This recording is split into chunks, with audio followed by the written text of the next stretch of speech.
दोस्तों, अगर इतिहास के पन्नों को पलटकर देखा जाए तो आपको ना सिर्फ साधु संत बल्कि कई ऐसे विद्वान राजा, महाराजा और वैज्ञानिक भी मिल जाएंगे जिन्होंने खुद को अमर करने के लिए ना जाने क्या क्या पैंतरे अपनाए। लेकिन उनकी ये अमर कहानी इतिहास के पन्नों पर दर्ज हो गई, चाहे वो बोध गया का भिक्षुक हो या फिर दुनिया का नामी राजा।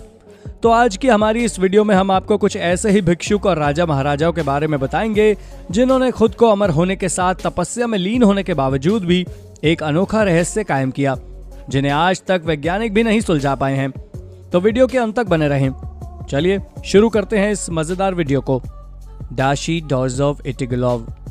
इस लिस्ट में सबसे पहला नाम आता है डाशी डोर्जोव इटिगलोव का, जो कि 1911 से अपनी मृत्यु तक रूसी बुरात बौद्धों के प्रमुख थे।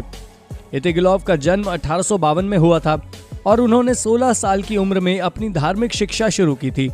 1911 में उन्हें 12th पांडे डोकोमो लामा की उपाधि दी गई। जहां कहानियों की माने तो कहा जाता है कि लामा ने एक समय अपने शिष्य को बुलाकर कहा कि वो मेडिटेशन में बैठना चाहते हैं और उन्हें 75 साल बाद ही इस मेडिटेशन से उठाया गया। इसके साथ ही उन्होंने अपने शिष्य से स्पेशल मौत की प्रार्थना करने को भी कही थी। जहां फिलोसोफर की माने तो वो कुछ समय बाद ही अपना शरीर त्याग चुके थे और जब वैज्ञानिकों ने उनकी बॉडी पर रिसर्च किया तो पाया कि उनके मृत शरीर से ना किसी तरह की बदबू आ रही है और उसकी बॉडी वैसी की वैसी ही है। इटिगलोव ने एक वसीयतनामा छोड़ दिया जिसमें उनकी मृत्यु के समय उन्हें दफनाने के लिए कहा गया था। उनकी इच्छा के अनुसार एक पाइन बॉक्स में कमल की मुद्रा में बैठे थे। बौद्ध भिक्षु एक जीवित व्यक्ति के रूप में उनके पास जाते हैं और उनसे हाथ मिलाते हैं। कुछ भक्त ये भी दावा करते हैं कि इटिगलोव अभी भी जीवित हैं, केवल एक हाइबरनेशन या निर्वाण जैसी अवस्था में डूबे हुए हैं। Diane D पॉइटियर्स। फ्रांस देश के राजा हेनरी II की प्रेमिका डायन डी पॉइटियर्स एक बहुत ही सुंदर महिला थी जिस पर हर कोई मोहित था और जब डायन 16 साल की अवस्था में हेनरी II से मिली तो वो उस पर अपना दिल हार बैठी।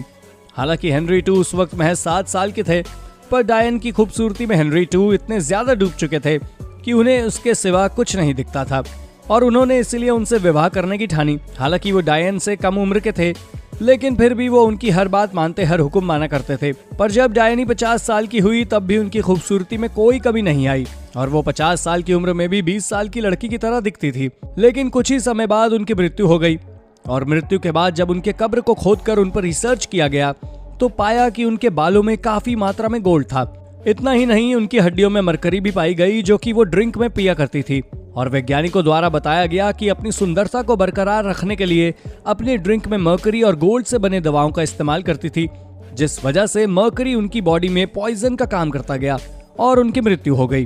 क्वीन शी क्वांग। दोस्तों, आप चीन के इस शासक से तो परिचित होंगे जिन्होंने अपने शासनकाल में लोगों का खूब दिल जीता। हालांकि ये उन राजाओं में से एक था जिन्हें अमर होने की तमन्ना बखूबी थी और उन्होंने अमर होने के लिए चीनी शोधकर्ताओं से ना जाने कौन कौन सी रसायन भी बनवाई।